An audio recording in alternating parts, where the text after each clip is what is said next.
KC Weatherland. Here's Rob's forecast. Welcome back. Well, the heat is on and it's going to increase as we head into the weekend. Officially in Lafayette, 96 degrees today. I got up to about 98.8 in my backyard, so you're going to see that kind of variation across the area. But bottom line, temperatures approaching the century mark this weekend. In fact, 100 degrees will be likely for the northern portions of Acadiana this weekend. Meanwhile, on the East Coast, they are watching Dorian very closely, obviously impacting South Carolina and North Carolina this evening. The last effects just about moving out of the Charleston area. The rain's beginning to diminish, the wind dying down here. And again, the core of the storm still fortunately just offshore, but it's been a close call. Close call for Myrtle Beach, but your highest winds where you're going to have the 100-mile-an-hour wind gusts are going to be in these squalls that look like they're going to try to work their way onto the extreme immediate coastline of North Carolina, south of Wilmington.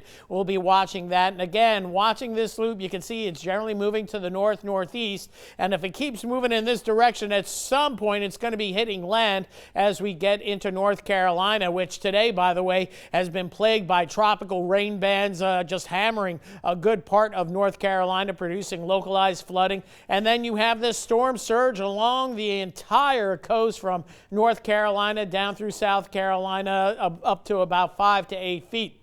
Meanwhile, behind this system, more high pressure building southward. We've had nothing but high pressure building in and intensifying. That's why our temperatures have been up a notch or two each and every day. And that trend will continue. The remnants of that tropical system moving into Mexico. Still some moisture down here. May try to slip up with time.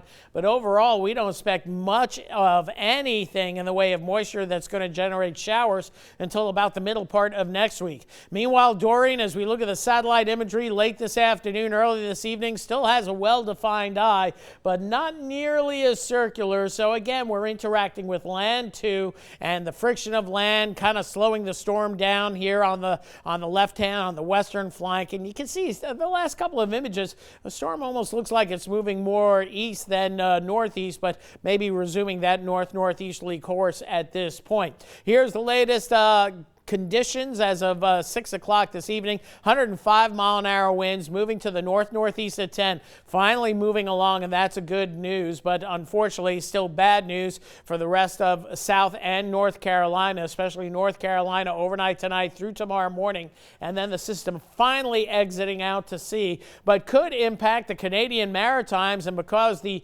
storm wind field is so large, tropical storm warnings issued for Cape Cod, Martha's Vineyard, Nantucket, and also the extreme southeastern portion of Maine. And this will hit Nova Scotia and Newfoundland with near hurricane force winds, even if it won't be a bona fide tropical system. You can see all the hurricane warnings here. Tropical storm warnings go as far as portions of Maryland. So here's the wind forecast. On top of the storm surge, on top of 10 to 15 inches of rain, got to watch this. And this is not an official projection, but gives us an idea that those winds along the coast will be gusting 60, 70 miles an hour, and a few gusts to 90 wherever those tropical rain bands near the center try to work their way inland. So we could see some pretty big gusts all the way through the Hatteras area, Nags Head, Kill Devil Hills in the 80, 90 mile per hour range before this moves out to sea. And that's going to be tomorrow afternoon. Then things will be quieting down, fortunately not a blow to the U.S. like it was down in portions of the Bahamas, Grand Bahama Island and the Abagos Islands as well. So here we have Dorian. We open it on up. We have a few other things that we're watching. Nothing of concern. 10% chance on this wave moving to the northwest. 10% chance on this wave. That was 50, 60% yesterday, so that's down.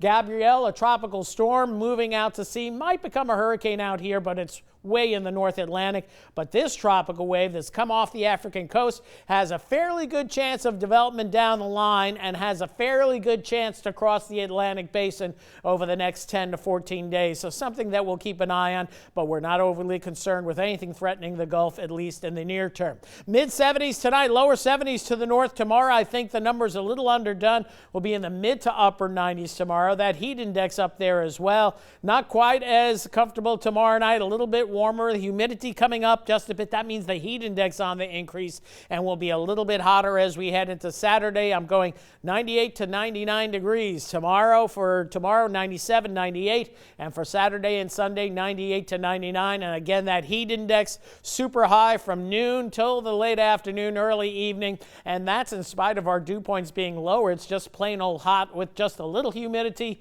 It's quite uncomfortable. So another toasty evening on tap. 74 the low, 98 the high tomorrow with that heat index pushing 108 to 109 in the afternoon. And as we move into the next 5 days, that's a heat wave there, upper 90s, and then we cool to the mid 90s, maybe even low to mid 90s next week. Rain chances scant to none for a while. All right, thanks, Rob.